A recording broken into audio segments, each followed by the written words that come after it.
இந்த ரெஸ்டாரண்ட்ல இந்த லேடிஸ் சர்வன் இவன் ஒரு சீட்டர் அப்படின்னு சொல்லி தன்னுடைய மெனு கார்டு மூலமா சொல்றான். ஆப்போசிட்ல இருக்கிற இவனுடைய பொண்டாட்டி அவ என்ன சொல்றன்னு தெரியாம கண்ணாடி போட, ஏன் கண்ணாடி போடுறா அப்படின்னு சொல்லி இவன் சைடில் திரும்பி பார்க்கும்போது இவன் டக்குன்னு அந்த மெனு கார்டை மூடிட்டா. இவன் கேட்கறான், இங்க நீ என்ன பண்ணிட்டு இருக்க அப்படின்னு கேட்க, ஒண்ணுமில்ல சார் அப்படின்னு சொல்லிட்டு இவன் போறா. மறுபடியும் அந்த லேடிஸ் சர்வன் அந்த டேபிளுக்கு காஃபி கொண்டு வந்து வைக்க, நான் கூல் ட்ரிங்க்ஸ் குடிச்சிட்டு இருக்கேன், இந்த நேரத்தில் எது காஃபி அப்படின்னு சொல்ல, ஸ்பெஷல் காஃபி சார், ஐஸ்கிரீம் போட்டா நல்லா இருக்கா அப்படின்னு சொல்லி அதுல மில்க் ஊத்துறா. அந்த கண்ணாடி டம்ளர்ல எழுதி இருந்தா அந்த ஃபாலோ மீ இவனோட ஒய்ஃப் பார்த்துட்டா.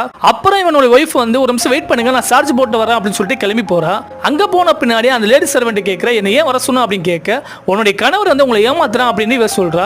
என்னுடைய கணவர் பத்தி எனக்கு தெரியும் அப்படின்னு இவ சொல்ல, இல்ல மேடம் உங்களுடைய கணவர் வந்து உங்களை ஏமாத்துறாங்க அப்படின்னு இவ மறுபடியும் சொல்றா.